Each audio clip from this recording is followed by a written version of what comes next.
Assalamualaikum warahmatullahi wabarakatuh.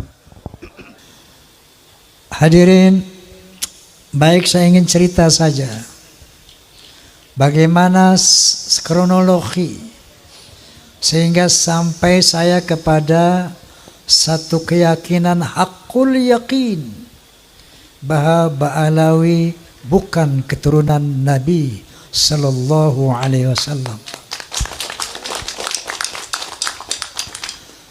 Ini ceritanya panjang sekali, 50 tahun ke belakang. Waktu itu usia saya masih 20 tahun. Dan saya sudah tampil sebagai, ya katakanlah, penceramah muda.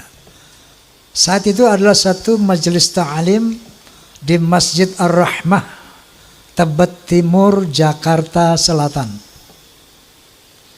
Pembicaranya ada satu Habib, dan saya mewakili pemuda masjid, seperti itu kira-kira. Ini sosok Habib ini bercerita seperti ini.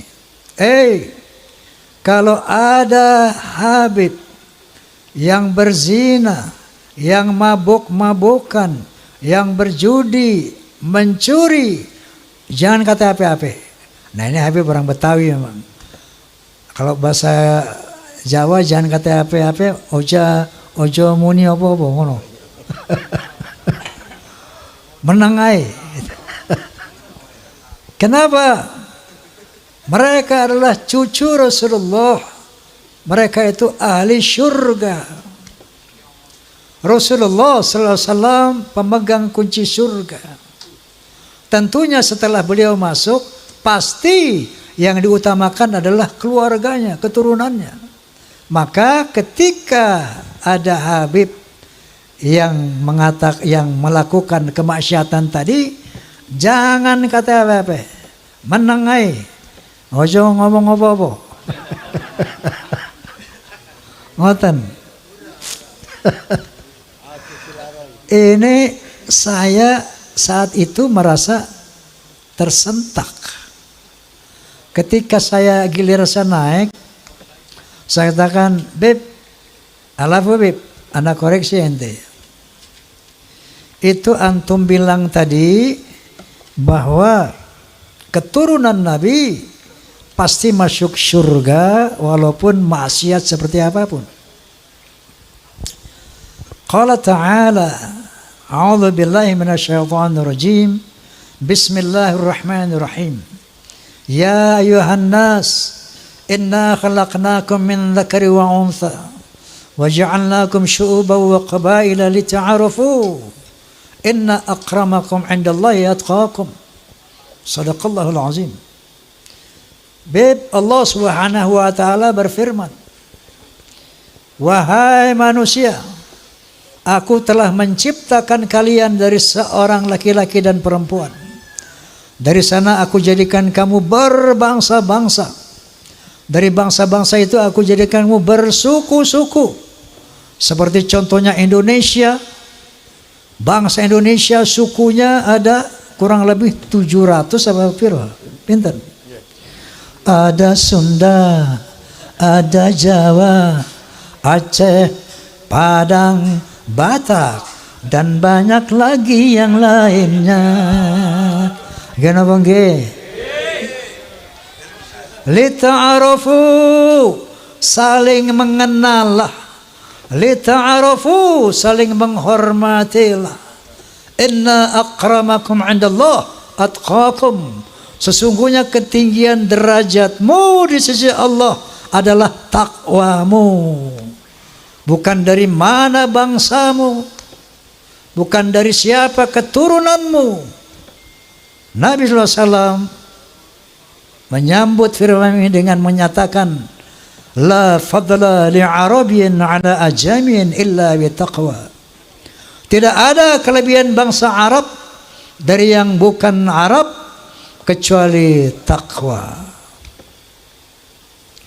Lalu saya katakan lagi, Beb, bukankah Rasulullah sallallahu alaihi wasallam bersabda, al jannatu lil muttaqina walau kana 'abdan habasyian wan naru lil 'asina walau kana sayyidan quraisyan hashimian.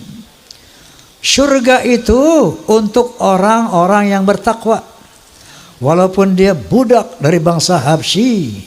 Contohnya Bilal bin Rabah, budak dari bangsa Habsyi, tapi Rasulullah menjamin bahwa Bilal bin Rabah adalah insya Allah menjadi ahli surga.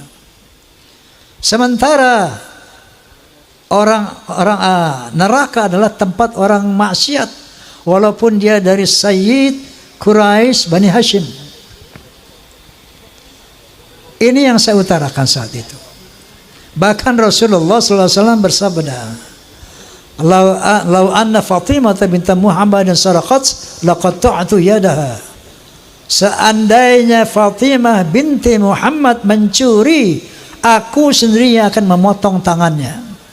Artinya, beb, saya katakan, tidak ada privilege, tidak ada keutamaan untuk turunan Nabi sekalipun.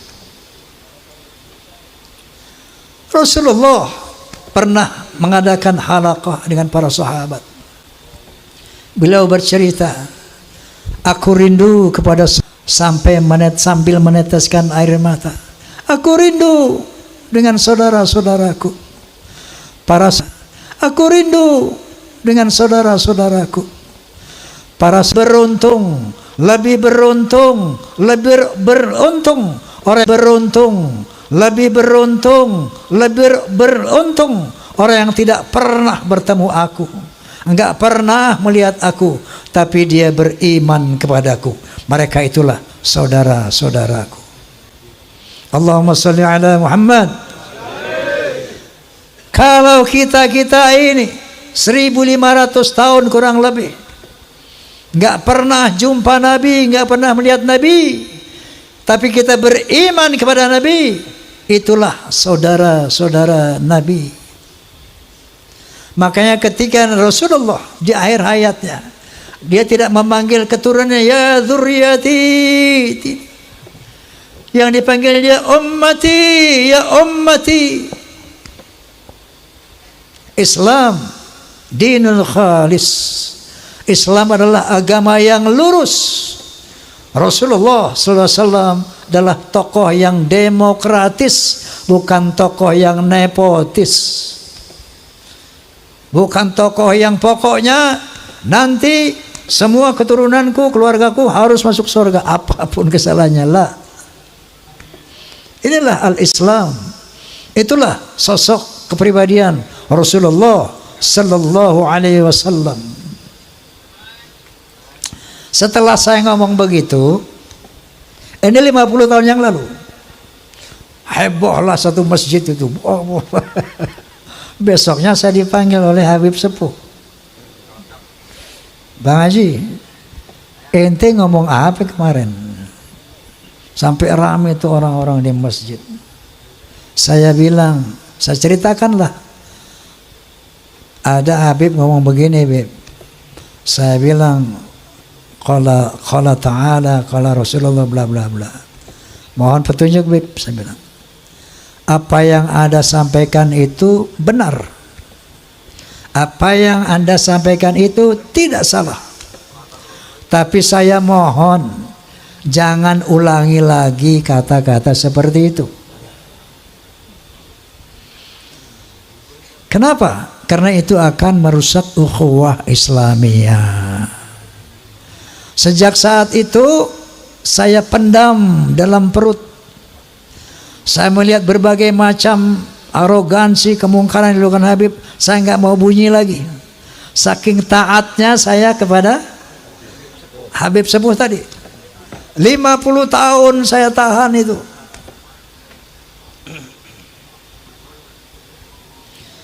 Sampai akhirnya muncul doktrin-doktrin yang tidak bisa diterima akal sehat dan sangat merusak akidah, saya pikir. Itu leluhur kami Al-Faqih Muqaddam, Mi'raj satu malam 70 kali. Astaghfirullahalazim. Rasulullah sallallahu alaihi wasallam hanya diizinkan Allah mi'raj ke Sidratul Muntaha seumur hidup 1 kali.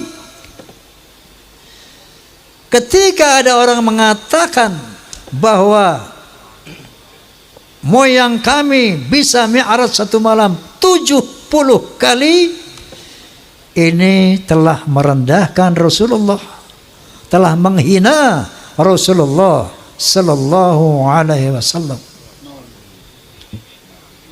Ada lagi berita-berita khurafat. Leluhur kami kalau tidak malu sama Allah dapat memadamkan api neraka cuma dengan kelingking. Inna lillahi wa inna ilaihi raji'un. Kalau tadi menghina Nabi, sekarang menghina Allah subhanahu wa ta'ala. Banyak cerita-cerita khurafat yang lainnya. Ada seorang tukang kacang namanya Sulaiman. Ini tukang kacang sangat cinta sama habaib. Kalau habaib minta kacangnya dikasih semuanya. Saking cintanya sama habaib. Man minta kacang dikasih semua, man minta kacang dikasih semua. Satu saat si Maman mati. Begitu Maman mati, lapor ini orang kepada Habib tadi, Beb, Maman mati. Ini Maman ahli maksiat, ibadahnya berantakan. Datanglah ini Habib, ngasih surat, ditaruh di lehernya di belakang mayit itu. Man, nanti kalau Munkar wa Nakir tanya, jangan dijawab. Kasih aja ini surat, inti masuk surga tanpa hisab.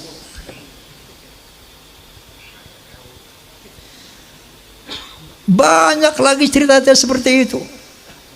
Leluhur mereka semuanya wali, bisa nurunkin emas dari langit. Yaman itu negeri paling miskin di Timur Tengah. Bagaimana kita percaya dia bisa turunin emas dari langit? Masya Allah, ini goyang apa?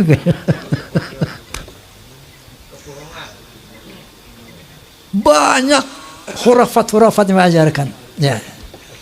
Nah, ini membuat satu faktor menguatnya saya, keraguan saya tentang apa iya cucu Nabi ini kayak begini. Muncullah baru tesis Kiai Haji Imaduddin Utsman Al-Bantani. Muncul apa beliau? Gus Abbas Cirebon Buntet. Saya enggak mengerti ilmu nasab, tapi saya tidak bodoh-bodoh amat untuk meneliti apa yang diuraikan oleh Kiai Haji Imaduddin Utsman. Beliau bercerita di antaranya bahwa yang namanya Ahmad bin Isa, keturunan Rasulullah sallallahu alaihi wasallam, sejak abad ke-4, ke-5, ke-6, ke-7, ke-8 sampai 9 awal itu tercatat di dalam manuskrip kuno, hanya punya anak 3, yaitu Muhammad, Ali, dan Hasan. Muhammad, Ali, dan Hussein. Selama 550 tahun itu sejarah menulis itu. Tiba-tiba di abad ke-9 akhir muncul Ubaidillah sebagai anak Ahmad bin Isa yang keempat. Enggak usah pinter-pinter amat untuk meneliti, untuk menerima hal ini. Cukup punya akal yang waras, cukup punya akal yang sehat, kita bisa melihat, oh kalau begitu Ubaidillah ini cantolan, cangkokan. Kiai Imaduddin tentu saja sebagai seorang kiai mujtahid, bahkan bisa menjelaskan secara ilmiah bahwa kepalsuan Ubaidillah ini. Dari sini mulai keraguan saya yang selama 50 tahun itu bertambah menjadi yakin. Tapi baru ilmu yakin doang nih. Saya undanglah KJ Imad Dudi di podcast saya. Kemudian dalam rangka, karena saya saat itu sebagai penengah ingin mencari siapa sih yang benar ini, apakah Ba'alawi, apakah Kiai Imad. Maka saya undanglah dari Rabithah Alawiyah sebagai penyeimbang. Saya undang Ustaz Taufik Segaf, tidak hadir. Bahkan saya undang juga Rizik Syihab, tidak hadir. Saya undang juga dari Pekalongan Bapak Lutfi bin Yahya, tidak hadir. Sementara melalui media sosial itu semakin gencar, orang mengkritisi ulama-ulama semakin banyak, semakin bermunculan. Lalu saya undang Profesor Menahem Ali, seorang ahli filologi, ahli sejarah peradaban manusia. Dalam podcast saya beliau menjelaskan bahwa yang namanya Hadramaut, kota Hadramaut itu asalnya dari nama orang yang bernama Hazar Mavet. Dia orang dari Kaukasus yang kemudian menjadi Hadramaut. Jadi menurut penelitian secara filologi, orang Yaman ini bukan orang Arab, tapi orang Kaukasus. Berarti mustahil sebagai keturunan Nabi Sallallahu Alaihi Wasallam menurut Profesor Menahem Ali. Kemudian saya undang lagi Dr. Sugeng Sugiharto dari BRIN. Beliau ahli ahli DNA itu, ahli genetika. Bercerita panjang lebar secara ilmiah, maka bertemulah istilah haplogrup J1 dan haplogrup G. Mereka menjelaskan, beliau menjelaskan panjang lebar bla bla bla bla bla, bahwa subhanallah, subhanallah, subhanallah, ternyata Allah telah mempersiapkan segala sesuatunya, termasuk menjaga kesucian keturunan para nabi. Ternyata DNA-nya itu sudah ditanamkan di dalam setiap manusia. Secara ilmu genetika, haplogrup Nabi SAW adalah J1. Haplogrupnya Ba'alawi, menurut kalau Anda klik di internet familytreedna.com, familytreedna.com, klik saja, akan keluar nanti ada 180 orang Ba'alawi, sebagian dari Indonesia, itu dari Yaman, sebagian kecil dari Indonesia, itu haplogrupnya adalah G, Yahudi Askenazi.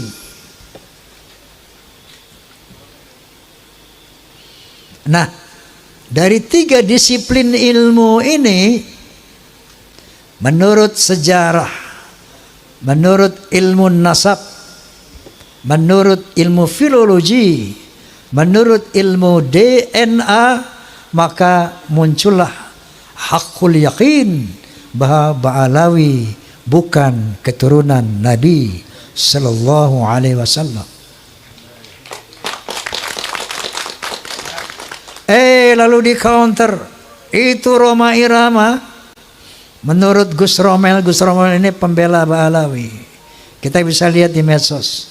Itu Roma Irama sok-sok hakul yakin bahwa Alawi bukan turunan Nabi, bahwa Ubaidillah itu bukan turunan Nabi. Memangnya dia pernah melihat pernikahan Ubaidillah? Memang dia pernah melihat persemaian Ubaidillah? Mel, saya bilang. Ente percaya nggak Muhammad bin Abdullah adalah Rasulullah? Kalau ente nggak percaya, kafir ente. Pertanyaannya, apakah Anda pernah melihat Muhammad dilahirkan? Apakah Anda pernah melihat Muhammad menerima wahyu dari Jibril alaihissalam? Iqra bismi rabbikal ladzi khalaq, khalaqal insana min 'alaq, iqra wa rabbukal akram alladzi 'allama bil qalam 'allama al-insana ma lam ya'lam. Apakah Anda menyaksikan itu? Untuk meyakini Rasulullah, untuk meyakini Muhammad sebagai Rasulullah, itu nggak perlu kita melihat beliau menerima wahyu. Cukup dengan statement keterangan dari Allah Subhanahu wa taala, yaitu Al-Qur'anul Karim. Cukup dari hadis-hadis Rasulullah yang disampaikan oleh para muhaddits.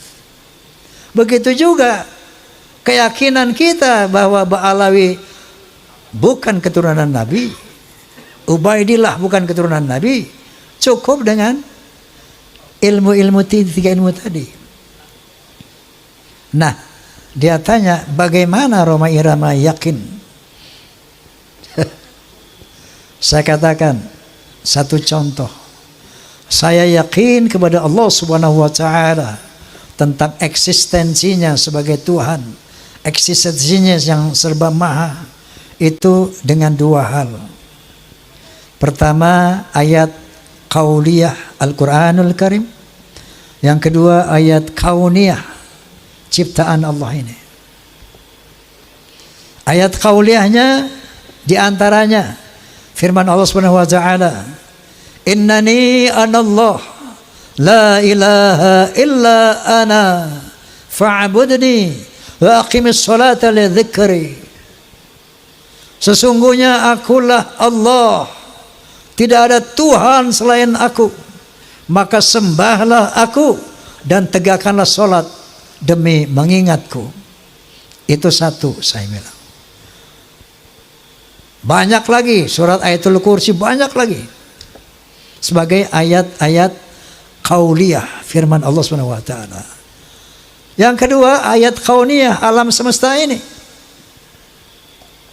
Qala ta'ala, inna fi khalqis samawati wal ard wa ikhtilafil laili wan nahar wal fulki allati tajri fil bahri bima yanfa'un nas wa ma anzalallahu minas sama'i min ma'in fahaya bil arda ba'da mautiha wa batha fiha min kulli dabbah wa tasrifir riyahi wa sahabil musakhkhari baina samai wal ard la ayatin liqaumin yaqilun. Shadaqallahul azim. Sesungguhnya pada penciptaan langit dan bumi, pada pergantian siang dan malam yang begitu teratur, bisanya kapal-kapal berlayar di lautan dengan membawa hal-hal yang bermanfaat buat manusia, turunnya air dari langit, air hujan, dengan air itu dihidupkan bumi yang mati, ditebarkannya berbagai macam binatang melata di muka bumi, terjadinya pergeseran awan dan angin di antara langit dan bumi. Itu bukti tentang keberadaan Allah bagi orang-orang yang berakal. Jadi dari ayat qauliyah dan ayat kauniyah ini muncullah haqqul yakin, la ilaha illallah, tidak ada Tuhan illallah kecuali Allah. Begitu juga ketika saya meyakini Ba'alawi bukan turunan Nabi, ayat qauliyahnya adalah dari tesis Kiai Imaduddin Utsman, kemudian dari filologi, dan ayat kauniyahnya DNA. Jelas apa jelas? Oi. Jelas apa jelas? Saya mau tanya, Anda pun yakin tidak bahwa Ba'alawi bukan turunan Nabi? Yakin apa tidak? Alhamdulillah. Allahu Akbar. Allahumma salli ala Muhammad. Masya Allah, Masya Allah. Liqawmi yaqilun. Kalau makanya Allah mengatakan gunakan akal, gunakan akal. Afala tatafakkarun, gunakan fikiran. Gunakan akal.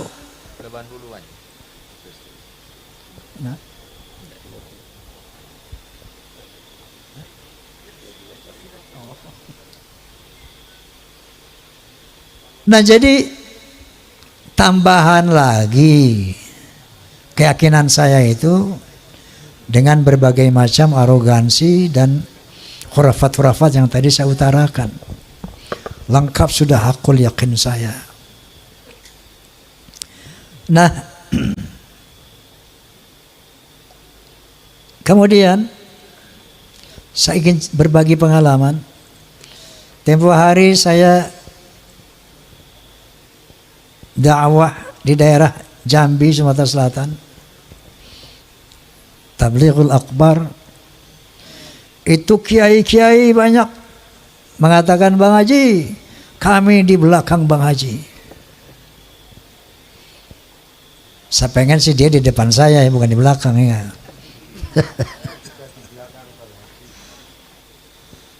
Ketika saya mengadakan pentas Soneta Group di Banjarmasin, ada satu kesempatan kita berkumpul dengan para pejabat.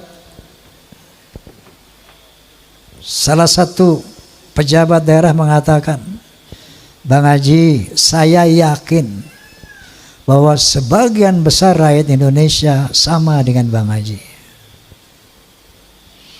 Allahumma sholli ala Muhammad. Allahu Akbar. Kenapa? Karena mereka sejak ratusan tahun melihat fenomena ini. Terakhir dalam podcast saya bahwa kita bangsa Indonesia tidak boleh diam melihat fenomena ini. Kenapa? Ada indikasi mereka mau menjajah Indonesia.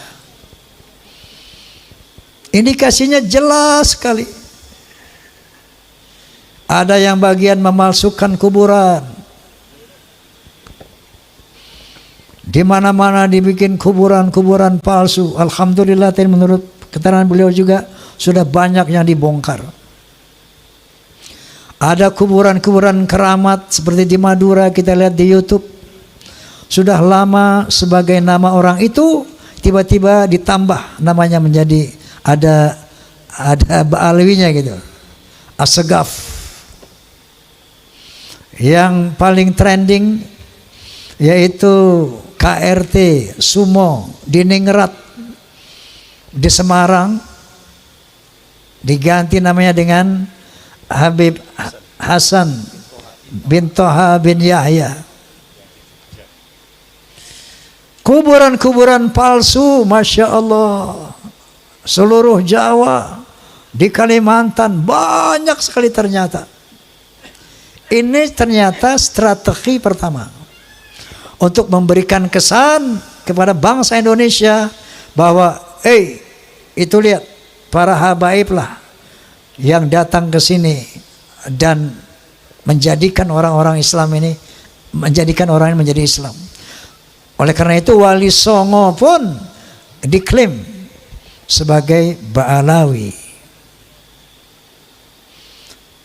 Strategi pertama.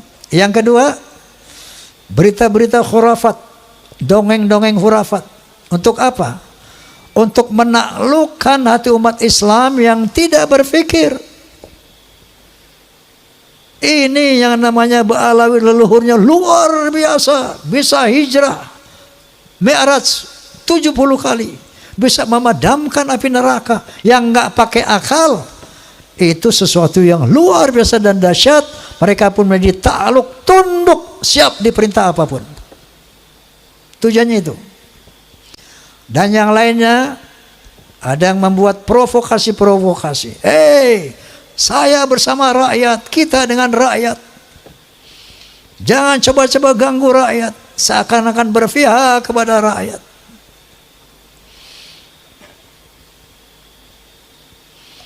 Ada lagi provokator.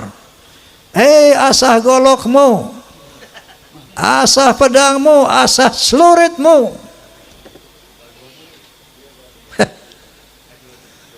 Dia mau ngadu domba kita pribumi, sementara mereka akan memetik hasilnya. Faham apa tidak ini? Halo? Faham? Sehingga akhirnya mereka bisa bilang, Jawa adalah pintu tarim, Indonesia milik Aulia Tarim. Inna lillahi wa inna ilaihi raji'un. Saya sebagai putra Indonesia was-was, ngeri dan waspada. Ini ternyata doktrin-doktrin ini tidak sembarangan. Klaim-klaim mereka sebagai keturunan Nabi ternyata ada tujuan-tujuan untuk menguasai Indonesia. Ibu Pertiwi menangis ratusan tahun karena dijajah oleh Belanda, dijajah oleh Jepang. Baru beberapa puluh tahun merdeka, tiba-tiba ada gejala lagi, kita mau dijajah oleh penjajah berjubah. Na'udzubillahimin. Itu yang saya lihat, itu yang saya rasakan, itu yang saya perhatikan. Masya Allah.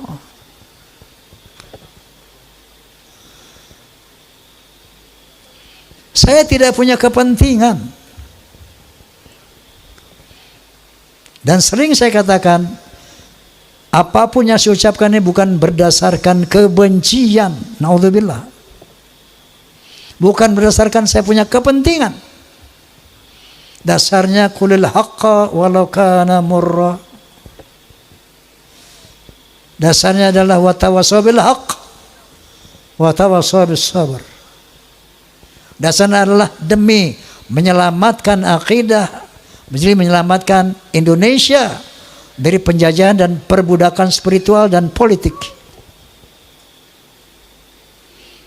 Allahu Akbar. Nah jadi padahal yang namanya Ustadz Rizik Syihab, Ustadz Masya Allah, itu mereka semua sahabat-sahabat saya sejak muda itu. Sampai saya di podcast sama beliau bersama saya menangis. Ya Allah, saya sedih banget ini. Saya harus mengatakan yang hak sementara mereka adalah sahabat-sahabat saya.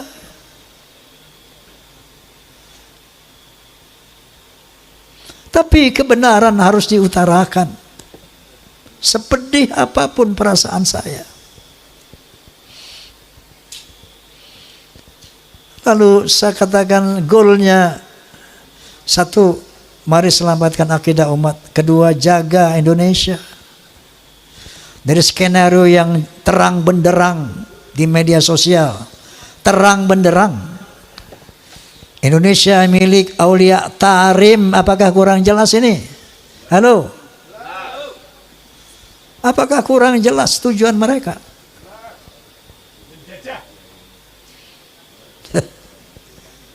Jadi ini dari dasar hati yang tulus sebagai umat Muhammad SAW dan sebagai anak bangsa Indonesia.